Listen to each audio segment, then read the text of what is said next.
Eu sou PSOL, socialismo e liberdade. Olhando para esse aspecto mais geral, já dá para a gente imaginar um pouco os desafios que o MST, enquanto movimento social, enfrenta para debater grandes questões que a humanidade vive, uma delas o tema das relações sociais, né? E que o movimento há muitos anos vem tentando aos poucos ir se apropriando, discutindo, criando algumas formas de enfrentamento a algumas questões, né? Na forma organizativa do MST, nós temos um setor que ele iniciou com grupos específicos de mulheres, mas como nós somos um movimento misto, as próprias mulheres sentiram a necessidade, frente a um grande desafio que a gente internamente enfrentava, que era avançar na consciência das mulheres, mas não avançava no conjunto da organização, porque nós não éramos um movimento autônomo e não somos, né, um movimento autônomo que tomávamos aí as decisões e teríamos que discutir com o conjunto da organização. Então, a partir daí, a gente criou um setor chamado Setor de Gênero, na década de 90, no MST, em que a gente convidou alguns homens dirigentes para fazer parte desse setor, para que a gente pudesse fazer algumas discussões mais coletivas com homens e mulheres, mas tendo muita clareza de que nossa grande questão era debater a participação das mulheres dentro do MST. Então, só por aí vocês tinham a complexidade que é isso. Havia um protagonismo das mulheres, mas havia uma necessidade de que o conjunto do movimento discutisse as questões da mulher sem terra, né, dentro do conjunto da organização. E é interessante porque nesse processo, para a gente poder discutir o machismo dentro do MST, a gente foi se dando conta de algumas questões que para nós são fundamentais. Primeiro que nessa diferenciação, a gente foi se dando conta ao longo da história do MST que as mulheres sem terra elas sofrem uma dupla invisibilidade. Primeiro por ser mulher, como todas as mulheres na sociedade, mas uma dupla visibilidade por ser camponesa. Porque se a gente pensa, por exemplo, a história do movimento feminista, é uma história do movimento muito urbano, das suas bandeiras de luta, pelo voto, pela educação. Já foi, num determinado período, um movimento burguês, do ponto de vista de mulheres de classe média.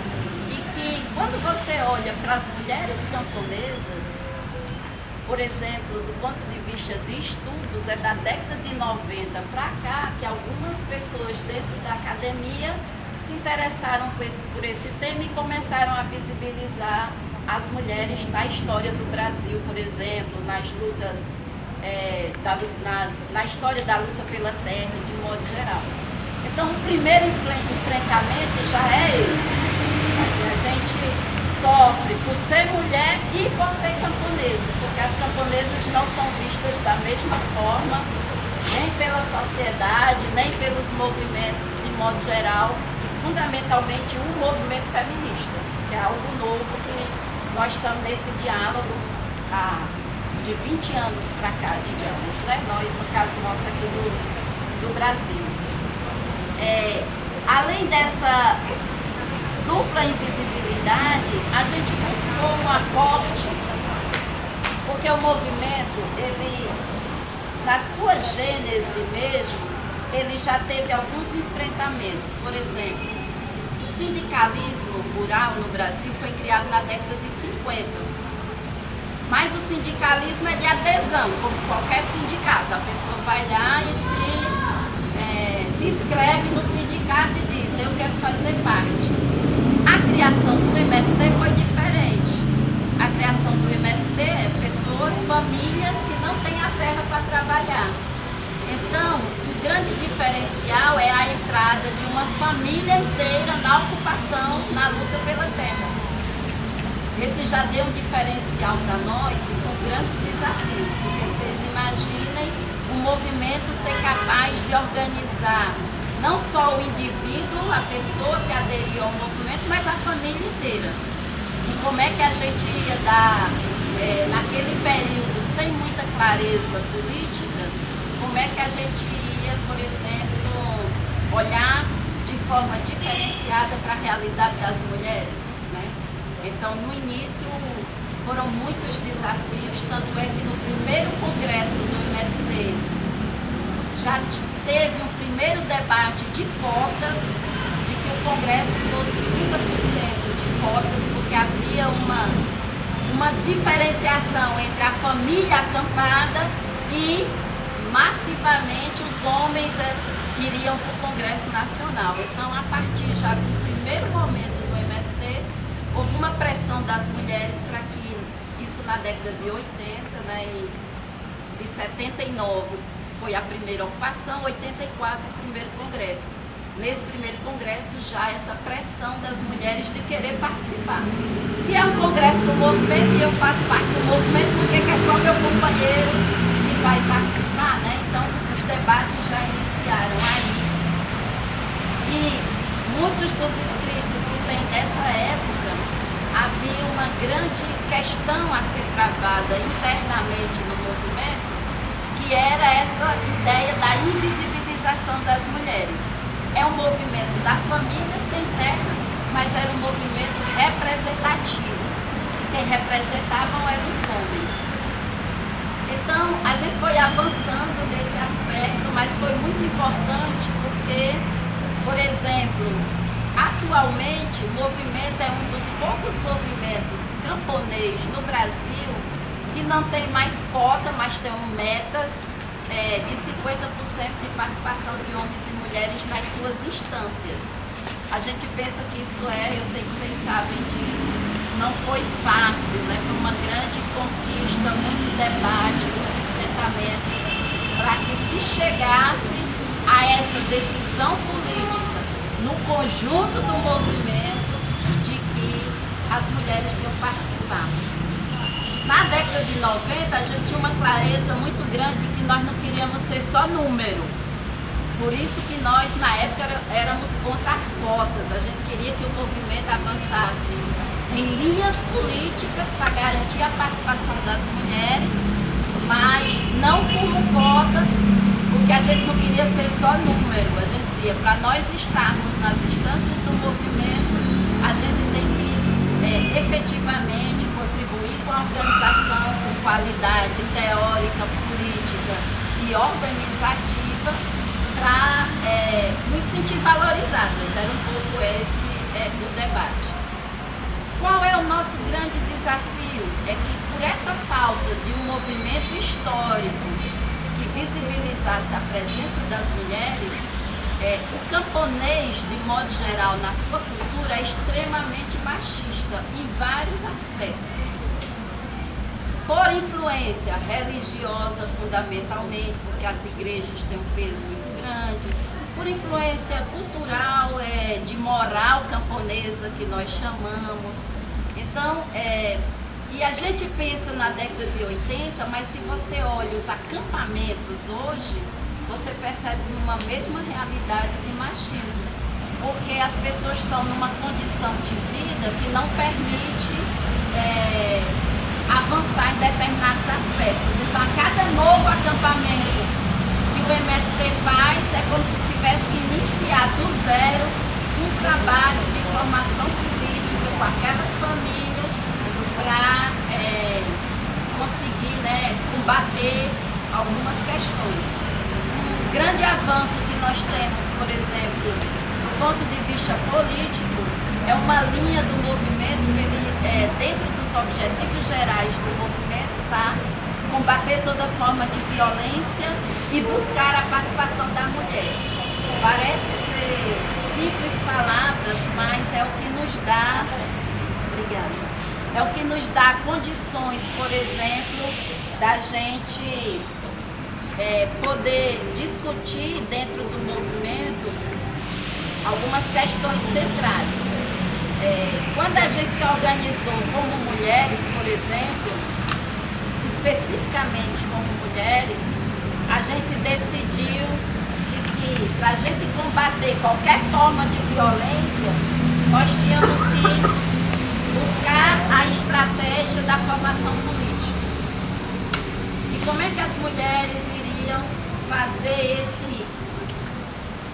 rasgo, digamos, de sair do espaço doméstico, que é a casa, que é o quintal, que são os animais, que são as crianças que ela cuida ali do dia a dia, para se liberar, por exemplo, e ir para um curso, né, de 1 mês, 3 meses. Então, isso foi nos dando condições e a gente criou, por exemplo, uma linha política de... As próprias mulheres diziam, não posso sair não, porque eu não tenho com quem deixar meus filhos. Aí a gente, ao invés de ir para a radicalidade e dizer, deixe seus filhos e vá para a luta, nós optamos pela estratégia de dizer, nós vamos criar uma ciranda infantil, porque aonde tiver uma atividade do MST, isso não pode ser um empecilho para as mulheres participarem. É claro que o nosso sonho é que os homens cheguem a assumir a paternidade das crianças e que haja uma divisão nessa tarefa do cuidado, por exemplo, das crianças. Então, a ciranda infantil foi uma forma de fazer com que as mulheres pudessem participar das ações do MST ali, de modo geral, tanto de formação política como de luta. Por que eu estou fazendo isso? Às vezes a gente fica dizendo, mas o que isso tem a ver com o combate ao machismo?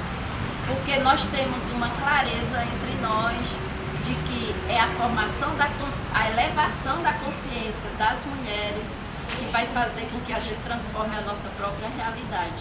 E como é que a gente forma a consciência, né? É participando da luta, fazendo enfrentamento, é na formação política, é nas ações de modo geral. Tem gente que diz, mas eu nunca lavei a minha cueca em casa, pois aqui no curso você vai ter que lavar, né?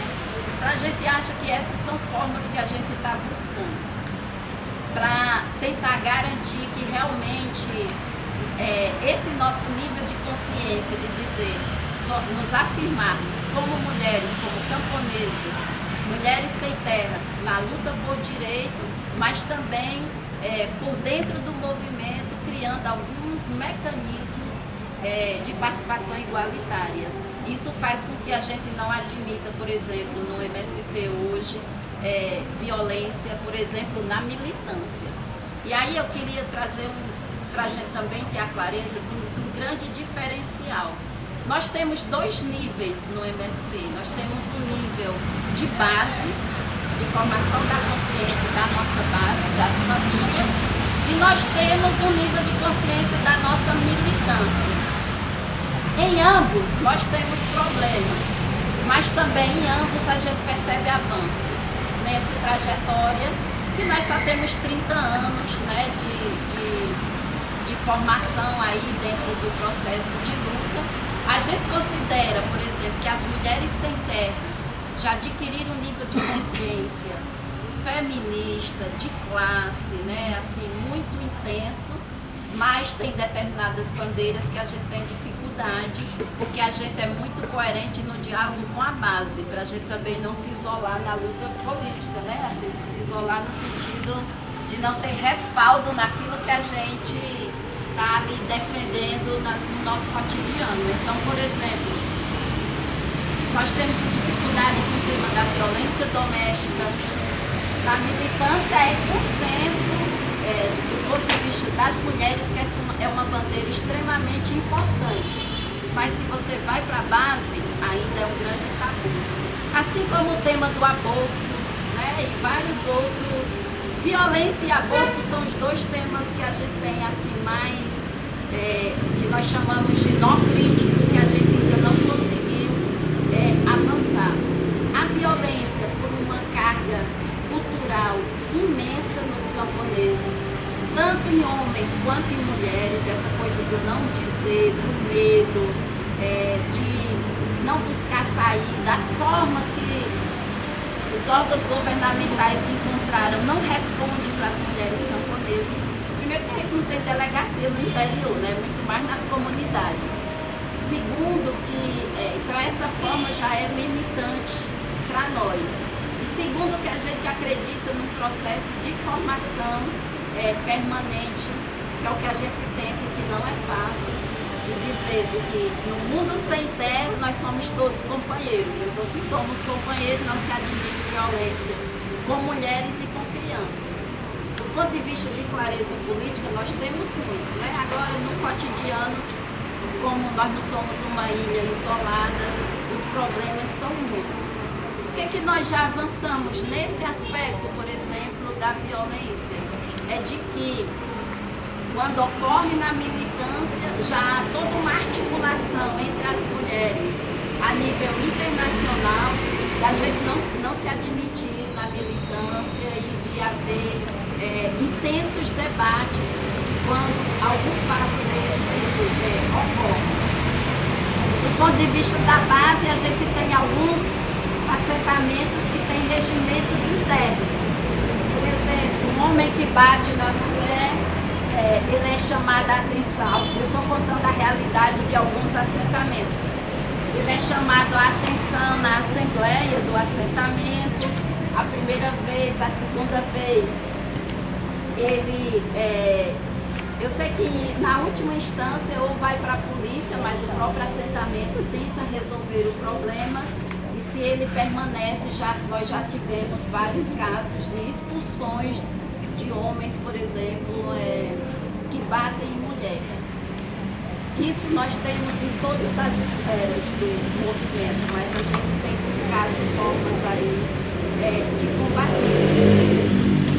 Do ponto de vista do aborto, é um tema que nós não temos acordo, extremamente difícil. Assim, o desnível é maior do que o tema da violência, o tema do aborto para a discussão dentro do movimento. Nós já tivemos mulheres da base nossa que foram para a marcha em defesa da vida.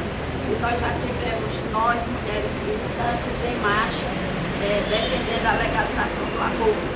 Mas isso são coisas que eu penso que o mais importante disso tudo é a clareza política que nós temos de que os temas, eles são importantes. A gente acha que, do ponto de vista teórico, nós somos muito prejudicados com esse debate, por essa não visibilização da temática camponesa no debate feminista, e que a gente agora vai buscando formas, né, que a gente considera que a teoria ela ajuda muito.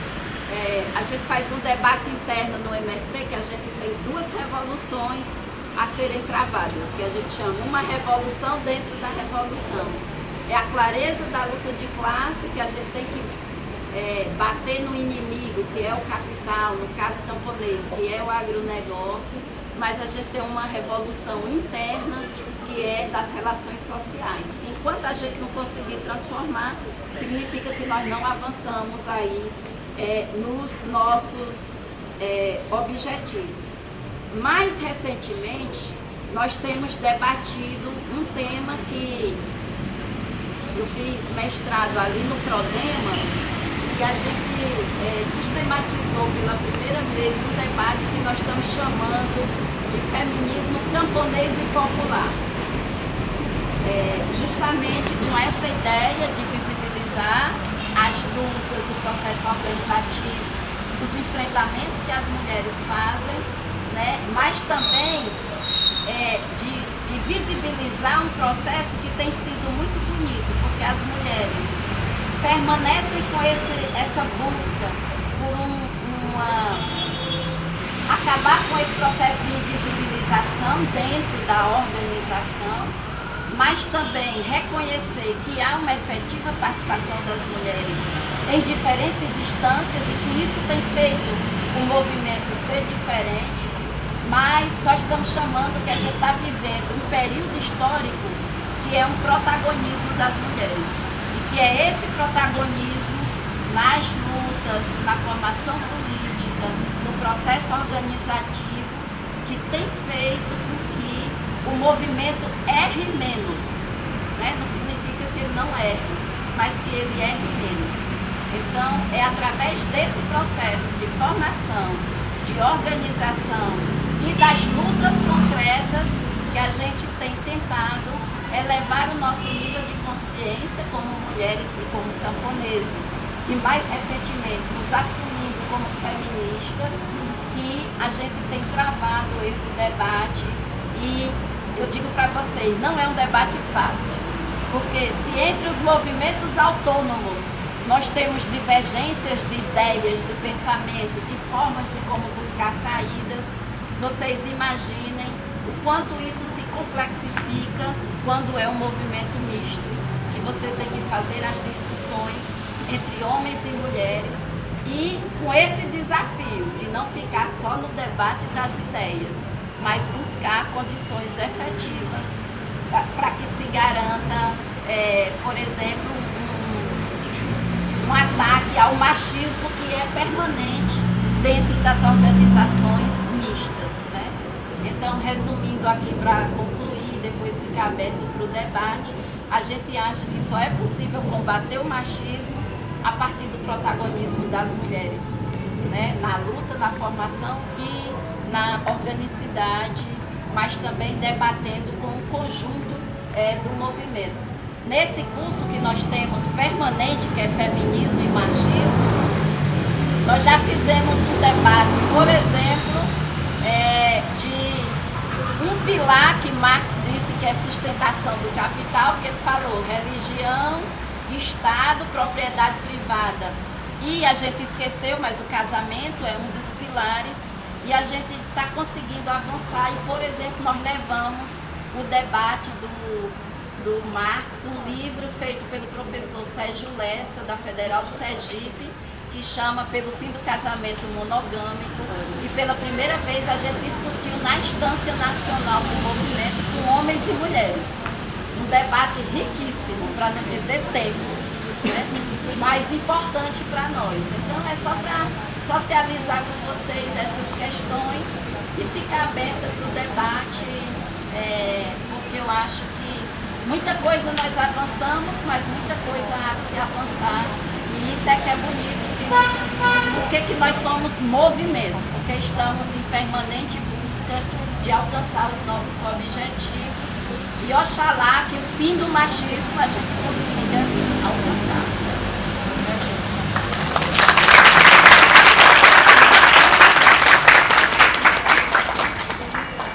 Se sofrer esse machismo só em alguns setores, mas sofre na rua, em casa, nas nossas organizações partidárias, né?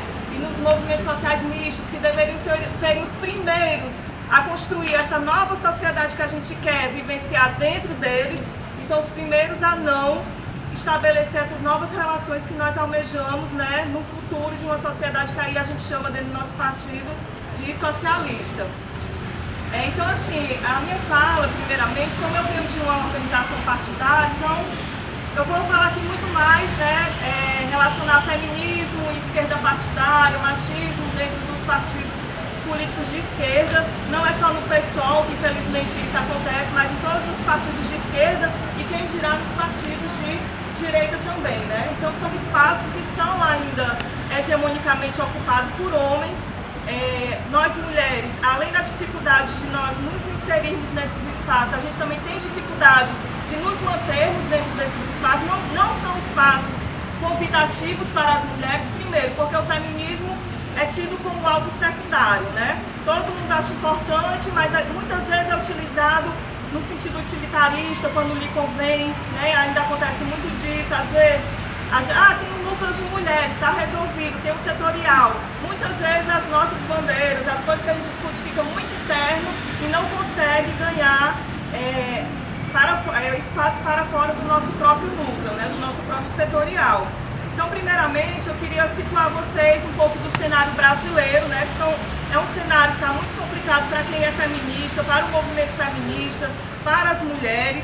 É um cenário que, não obstante, né, os avanços que nós conseguimos nas legislações, mas é um momento de ataque e de retrocesso desses direitos conquistados, né? A gente está vivenciando aí o aborto, no caso, o aborto legal, né, que já é algo muito restrito, que nós conseguimos avançar, é algo que é um direito que está ameaçado, mesmo o aborto tido do ponto de vista legal, né?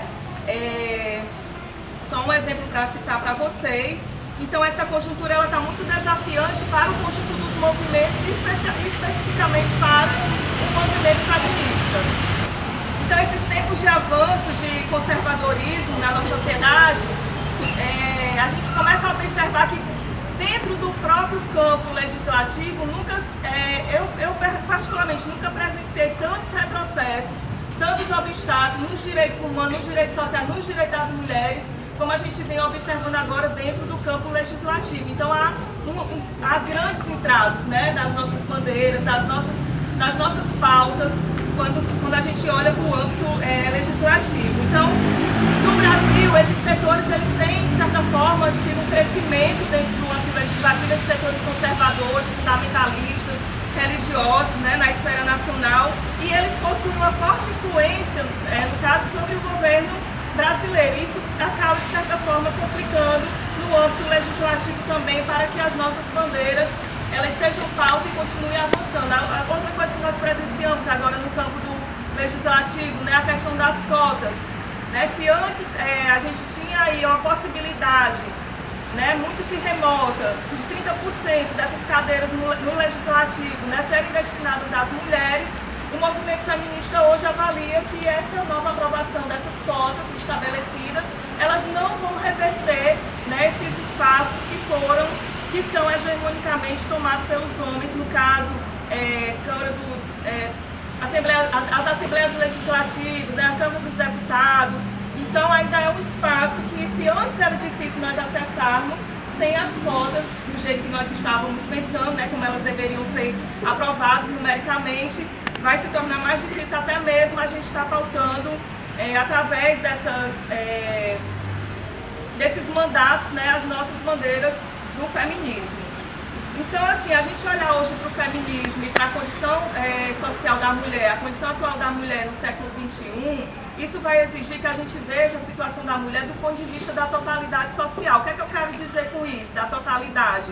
É que dentro dos partidos de esquerda, há uma centralidade do debate de classe social. Só que hoje a gente não pode mais centrar somente nesse debate da classe social. É importante, é primordial, também. Só que hoje nós não podemos mais pensar em nenhum aspecto da nossa vida que não esteja relacionado e controlado pelo próprio capital. Né? A questão racial, a questão do meio ambiente, das mulheres, crianças e adolescentes, a gente não pode ver essas esferas separadas como se elas não tivessem nada a ver com o sistema capitalista. Então é uma crítica que a gente faz essa questão da centralidade da classe, não que ela perca essa importância, mas existem aí as consubstancialidades, né? Classe, raça, gênero, orientação sexual, o debate geracional, que também fica muito esquecido dentro dos nossos partidos. Eu não sei se vocês já chegaram a ler, aqui sem querer ser teoricista nem nada, mas acho que a gente tem que trazer algumas contribuições desse ponto de vista. O livro do Karl Marx, que fala sobre trabalho assalariado e capital. Onde uma citação ele fala assim: um negro é um negro, certo? Um negro é um negro. Todo mundo concorda aqui, né? Um negro é um negro. Só em determinadas relações é que ele se converte em um escravo. Entenderam? Se a gente for fazer uma permuta, né, colocando as mulheres, e aí eu também não vou fazer relação aqui de classe, nem de... sendo bem superficial, né? Uma mulher é uma mulher, mas em certas relações econômicas, em um certo tipo de sociedade, essa mulher vai ser explorada e vai ser oprimida. Para que ela deixe de ser explorada, para que ela deixe de ser oprimida, ela vai ter que ser extraída desse tipo de relação social, né? Então, quando o Marx fala um negro é um negro, só em determinadas condições ele se torna um escravo, então existe uma sociedade que, de certa forma, isso a gente pensando em tempos remotos, né, que tornou o negro em um escravo devido às questões econômicas, né, vigentes daquele período. Eu estou falando período assim como se fosse algo do passado, mas que a gente sabe que a gente ainda vivencia essas relações ainda hoje. Então, em relação à questão dos obstáculos para o movimento feminista, isso não está fora do campo da política, certo? A política, ela sempre foi e continua sendo um espaço que é hegemonicamente ocupado pelos homens. E dentro desses espaços de política formal e de política informal, há uma reprodução constante das desigualdades entre homens e mulheres, certo? É um espaço onde as mulheres têm dificuldade tanto de se inserir como quando se insere de permanecer dentro desses espaços. Então, a entrada das mulheres nesses espaços, geralmente nós entramos como intrusas, ou então nós entramos no sentido de estar ali, de certa forma, reproduzindo a lógica da divisão desigual, da divisão do trabalho sexual desigual dentro do partido. Existem algumas coisas, algumas tarefas que são tidas e que são ocupadas, alguns cargos por homens, outros por mulheres. As mulheres ficam mais para organizar certas coisas, os homens ficam mais com o discurso público, né? Tem todas essas divisões que acontecem também dentro dos partidos políticos. Eu não sei se em todos os movimentos sociais, mas assim, o que a gente vivencia, né, por estar dentro de uma organização como essa, é mais ou menos isso. É raro quando a gente também consegue romper com essa lógica, né? Algumas mulheres não estão dentro dessa lógica de serem tidas como intrusas e de não estarem nessa lógica da divisão desigual do trabalho dentro do partido, da divisão sexual do trabalho desigual dentro do partido, né? Tem umas que fogem também desse parâmetro. Então, no âmbito dos partidos de esquerda, esses partidos que deveriam ser os primeiros experimentadores, né, dessa nova ordem social que a gente tanto prega, que a gente tanto quer, que a gente tanto almeja, que a gente tanto deseja, são os primeiros a reproduzir esse tipo de desigualdade, certo? Então, assim, o exercício da política hoje, né, e continua sendo, ele parece naturalizar essa hegemonia da figura masculina. Os partidos políticos, de certa forma, e aí é uma luta também do movimento feminista, eles apresentam debilidades na democracia interna do partido, né? Quando a gente pensa nas eleições, por exemplo, quem são as principais figuras, né, que vão pleitear aí a prefeitura, a Assembleia Legislativa, a Câmara dos Deputados, né? Quem são as principais figuras? A divisão do dinheiro dentro dos partidos para as campanhas, elas são tidas como igualitárias? Quais são os critérios dessa divisão de dinheiro? As mulheres têm o mesmo espaço na TV do que os homens? Porque algumas figuras a gente, não, vamos centrar nessa figura aqui porque é mais importante, e a gente, às vezes, as mulheres acabam sendo colocadas só para preencher a cota formal, né, para serem candidatos, mas não tem um mosquitinho lá, não tem gente para ajudar na campanha, certo? A gente às vezes se divide para estar ajudando em outras campanhas, mas as próprias companheiras, né? A gente mesmo do próprio setorial, a gente tem dificuldade de acompanhar essas campanhas, de fortalecê-las, né? De lançar coletivamente os nossos nomes das nossas mulheres, de investir em formação política feminista dentro do nosso próprio núcleo e também fora dele. Então, são algumas dificuldades que a gente se esbarra no cotidiano do nosso partido. Outra questão, gente, é que também existem traves dentro das organizações de esquerda para que a luta feminista ela seja classista. Não só a luta das mulheres, né, mas a luta dos negros, a luta do pessoal da educação, né? Então tudo isso é visto de forma setorializada. É claro que a gente tem que se dividir em setorial para a gente se organizar melhor, mas muitas vezes isso acaba também se fragmentando, porque essa aceitação, né, da luta das mulheres dentro do partido ainda é um trave e muitas vezes isso não é visto como algo importante para estar, e necessário para estar superando a sociedade classista.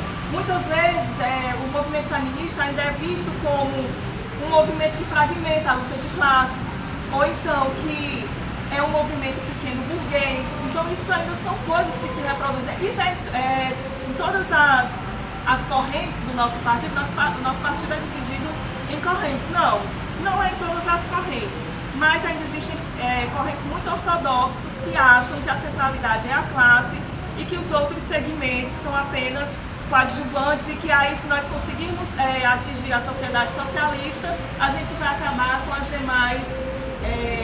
demais opressões, quando isso não é verdade. Como eu tinha falado para vocês, se o partido político e os movimentos sociais, esses devem ser os primeiros a experimentar essa nova sociedade que a gente almeja, isso se dá de forma totalmente equivocada dentro do partido. As coisas que ocorrem dentro do partido relacionadas às mulheres, a gente tem muita dificuldade de resolver. Um caso de violência, a gente tem dificuldade de resolver. Um caso de violência, vamos citar violência, que é algo que acontece de forma constante, né? Violência contra as mulheres. E aí violência física, psicológica, né? De desconsiderar a fala das companheiras, todas essas questões que a gente convive no nosso dia a dia e que nós temos dificuldade para estar resolvendo, né? Existe aí uma primazia, né, da luta dirigida, né, contra a sociedade classista, e por baixo dessa luta geral, né, contra as relações de produção capitalista. E aí estão as outras subordinadas, a questão de raça, orientação sexual, gênero, geração, tornando isso um desafio constante, né, para o nosso setorial de mulheres. Porque se um partido, de certa forma, não está preparado para receber as mulheres, por exemplo, um partido que ocorre violência constante, nós que somos feministas e que já deveríamos estar, de certa forma, tarimbados para lidar com essas situações. Muitas vezes a gente se desmonta, imagina uma mulher que chega no partido achando que vai encontrar lá, de certa forma, vai se sentir protegida, e lá ela sofre diversas formas de violência. Então são desafios constantes que são colocados para o setorial de mulheres no sentido de estar ampliando a participação das mulheres, certo? E a unificação também dessas mulheres em torno de uma plataforma feminista. Nem todas as mulheres que entram lá no nosso partido e nos demais, elas são feministas. A gente ainda tem que ganhá-las, né, para a nossa luta, apresentar o feminismo, as discussões de gênero, para que a gente possa também crescer, porque um partido que tem um número significativo de mulheres também não significa que elas estejam dialogando ali com o feminismo, né? Muitas vezes também reproduz o machismo, e aqui eu não quero cair nesse negócio, mulher machista, mulher que reproduz, não. Estou dizendo assim, que se a gente não vê essas companheiras para o feminismo, a gente também perde, de certa forma, aliadas, né, para a nossa luta. Então, gente, o que é que nós podemos concluir, né, em relação aos partidos políticos? Que o acesso e a participação das mulheres nos partidos, bem como a sua auto-organização através dos setoriais núcleos e o debate das bandeiras históricas do feminismo ainda se apresentam como limites e desafios, né, para nós feministas, não obstante os nossos avanços e conquistas que nós já conseguimos dentro do nosso partido e nas demais organizações da esquerda brasileira, certo? Mas nós ainda encontramos esses desafios e limites para a nossa participação. Então, diante desse panorama, nós feministas, constantemente, nós temos lutado por democracia interna nos nossos partidos de esquerda, certo? Respeito às militantes também, é uma exigência que nós fazemos no interior dos partidos. A efetiva paridade interna nos processos eleitorais, com listas de candidatas, de candidaturas com alternância paritária entre sexos, certo? A garantia de divisão igualitária de recursos financeiros e tempo de TV entre homens e mulheres também nesse período eleitoral. São algumas pautas que nós colocamos, e o movimento feminista, que também não está dentro dos partidos de política, né, aliado à nossa luta, que estamos dentro, ainda apostando, né, numa organização do espaço misto e acreditando que os partidos políticos são espaços onde nós feministas devemos ocupar. Então, existe também essa pauta dentro do feminismo que está fora das organizações de esquerda, certo? Outra coisa, né, que nós temos dificuldades, mas que nós temos que estar, de certa forma, atentas e tentando viabilizar. São momentos eficazes de cunho educativo, de cunho de formação, de cunho educativo, de formação política e também punitivo, né, nos casos de violência que acontece no interior dos partidos políticos. Ele tem muita dificuldade de traçar estratégias de cunho educativo, de formação política e de cunho punitivo também. É isso que eu falei para vocês, da nossa dificuldade resolver as questões de violência dentro da nossa organização.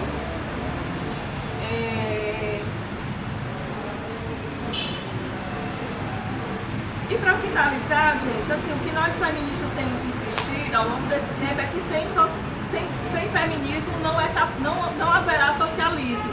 Sem feminismo nós não podemos fazer uma revolução socialista para nós que acreditamos na possibilidade dessa revolução. Não só do feminismo, né, mas de todas as outras lutas, né, que estão em torno dessa questão da revolução. A gente tem que ver hoje a revolução no sentido muito mais ampliado, né, de sacudir mesmo, de destruir o patriarcado, de dizer que tipo de socialismo nós queremos, né, que é um socialismo que destrua o patriarcado. Não é primeiro conquistarmos o socialismo para depois destruir o patriarcado, isso não existe. É claro que o patriarcado nós não vamos conseguir destruir nessa ordem capitalista, e muito menos construir o socialismo começando dentro do próprio capitalismo. O capitalismo precisa ser destruído para que a gente possa construir essa nova sociedade que nós almejamos, certo?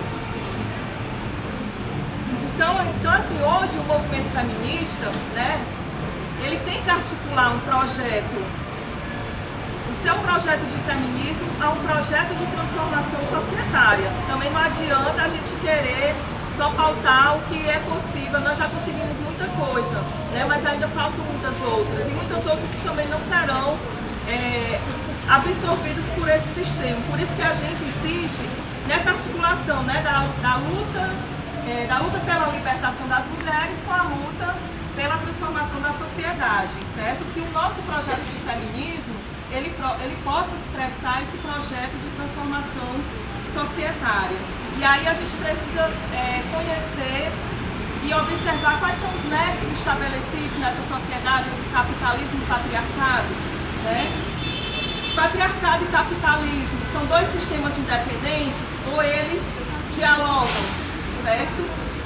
Então, no meu caso, né, assim, o que eu acredito é que patriarcado e capitalismo não são dois sistemas autônomos, eles dialogam, eles se relacionam, certo? Até mesmo nos países de capitalismo mais avançado, né? Não existe mais um sistema patriarcal que seja autônomo, né? Que se reproduz independente do capitalismo, né? O patriarcado ele é parte integral da sociedade capitalista. Então, cabe a nós, né? E aí é um desafio da gente repensar a todo momento essa relação entre capitalismo e o patriarcado e, de certa forma, entender como a dinâmica de acumulação do capital continua a produzir, reproduzir, transformar e renovar as relações hierárquicas e opressivas dentro dessa sociedade. Então, para finalizar mesmo, pensando aqui mais uma vez, né, nas organizações partidárias de esquerda, né, enquanto um organismo coletivo, o partido político revolucionário, não estou dizendo que o nosso partido político, nosso partido ele é revolucionário, mas um partido que almeja fazer a revolução, né, que se coloca no âmbito de construir uma nova ordem societária, ele tem que contribuir para superar os interesses meramente econômicos, corporativos, para que possa levar a um nível de consciência ético-político universalizador. O que eu estou querendo falar com isso é que o partido ele precisa englobar outros segmentos sociais, outros estratos sociais. É como Gramsci dizia, né? O partido ele assume o papel de síntese. Ele tem que sintetizar todas as lutas da sociedade. Ele tem que incorporar no seu programa e, além do seu programa, colocar em prática, né, todas as bandeiras dos outros estratos sociais.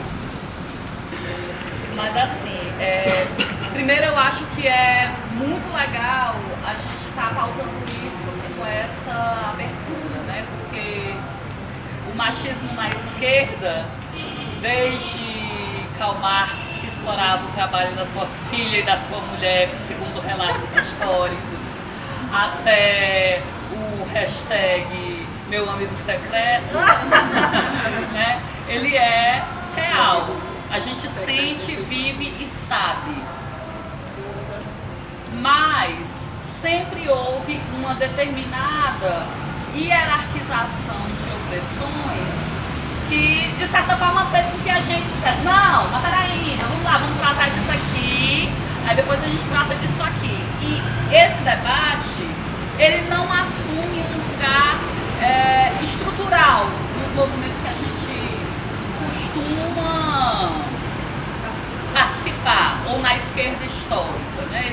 Esse debate ele não está num lugar de centralidade, e isso poderíamos dizer que já é uma expressão de machismo, né?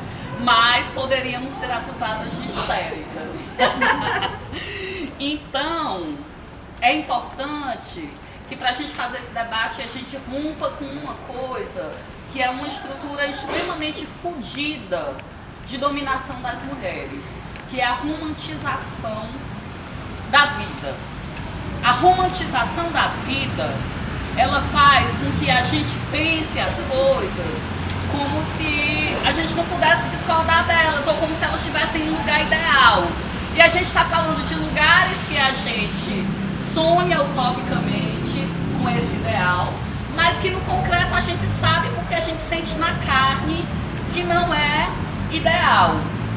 Uma outra coisa que eu achei importante colocar nessa contribuição foi que também é importante a gente saber que refletir, analisar, entender o machismo não significa, em hipótese alguma, romper com ele. Então, muitas vezes, nós temos nas nossas estruturas e nos nossos cotidianos de ativismo altas reflexões sobre o machismo, mas isso não significa uma ruptura, porque ruptura também significa a desconstrução de lugares de privilégio. E a gente também sabe que desconstruir lugares de privilégio é muito difícil, começando pelos nossos, né? Se a gente for pensar nos nossos lugares de privilégio, é difícil se enxergar nele. É por isso, talvez, que tem tanto boy magoadinho com hashtag do momento. Porque dói se ver num lugar de privilégio e ter que reconhecer isso. Porque reconhecer exige imediatamente uma posição de ruptura ou de resposta social para um lugar histórico de privilégio. Com isso eu quero dizer assim, a esquerda é machista, a sociedade é machista, e nós estamos no meio de tudo isso. E a gente também não pode aqui também se romantizar e dizer, ó, a esquerda é machista e nós somos as pessoas na esquerda que não somos machistas. Nós partilhamos do machismo na esquerda. Nós partilhamos com ele de várias formas. Inclusive, muitas vezes, nós mulheres. Isso não é para alimentar um discurso de culpabilização das mulheres. Que isso não se repita, mas nós partilhamos por uma série de questões, inclusive por não estarmos fortalecidas o suficiente para romper com essas estruturas. Mas a gente partilha significados desse machismo, que se expressa de diversas formas e que muitas formas a gente nem consegue fazer uma leitura ou articular discurso para denunciar. Talvez porque existe aí na própria estrutura uma coisa que é extremamente machista, que é o formato estabelecido da política que a gente partilha nessas estruturas. O formato da estrutura dessa política reproduz os lugares historicamente ocupados pelas mulheres. A Roberta tratou isso quando falou, por exemplo, que muitas vezes nas organizações mistas, quais são os lugares ocupados pelas mulheres e quais são os lugares ocupados pelos homens. Não é à toa, por exemplo, que mesmo dentro da esquerda se precise falar de paridade política ou uma série de questões, porque o lugar da decisão centralizada não está na mulher. E, para além disso, não só o lugar da decisão, mas como essa decisão é manipulada a partir de eventos e de momentos como se esses momentos determinassem a história toda. O que para nós mulheres, sobretudo as feministas que trazem na nossa gênese a ideia de que o pessoal é político, é um tanto contraditório, porque se o pessoal é político, o político se define na vida cotidiana. Então, como um ato ou um evento colocado como um momento histórico para decisão, ele pode determinar sobre nossas vidas, porque o que deveria determinar deveria ser o cotidiano. Só que isso significaria um processo de alteridade muito forte. e um processo de reconhecimento dos privilégios históricos muito forte, quando muitas vezes estamos nós mesmos ocupados e pensando em manter os nossos privilégios, porque a gente morre de medo de ficar sem ser sujeito.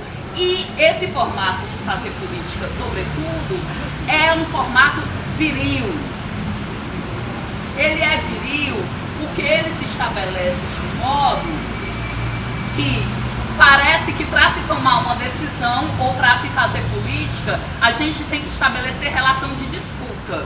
E relação de disputa significa que você vai perder e eu tenho que ganhar, porque eu quero ganhar, e ganhar significa que eu estou lhe dominando a partir de uma perspectiva. Talvez isso também tenha a ver com uma outra coisa que é muito importante denunciar cotidianamente nas nossas práticas de esquerda, que é como somos eurocentrados.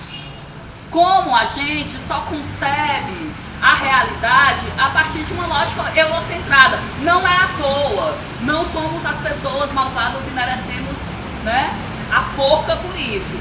Merecemos sim ser confrontados com nossas atitudes para poder repensar e se transformar na história. Mas somos eurocentrados quando repartimos a realidade de uma forma extremamente binária. Herdamos isso da filosofia ocidental, herdamos isso dessa prática histórica filosófica ocidental.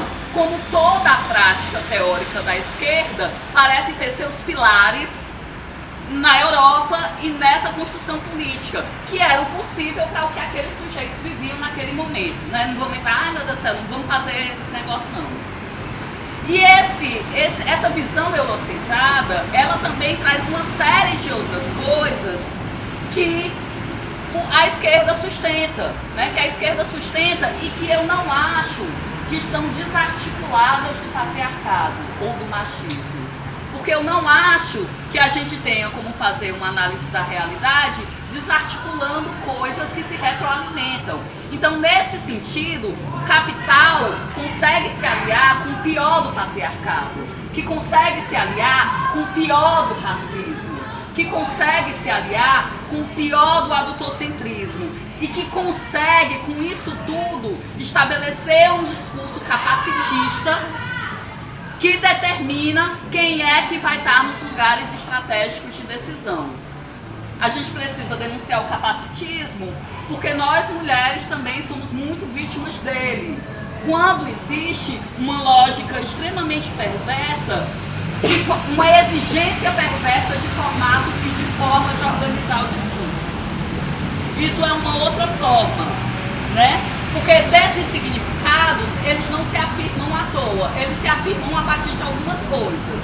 Claro que devem ter muitas outras que eu não consigo dar conta, mas dentre elas, a linguagem, que exerce um poder de extrema centralidade na determinação do nosso pensamento e dessa forma, nessa centralidade de pensamento, determina as nossas vidas e também uma determinada subordinação de processos racionais. Isso também é a tradição eurocêntrica, a divisão maniqueísta de razão e emoção, que repercute, sobretudo, nos lugares onde nós mulheres estamos na política, porque é como se a gente fizesse uma política mais afetiva e menos racional e, por isso, menos legítima. E é isso, esse discurso que é sustentado por essa esquerda, que faz com que, quando a gente vai fazer uma fala pública, se ela trouxer o cotidiano e a vida em vez de números e dados, ela seja considerada uma fala menor, quase folclorizada. Quase folclorizada.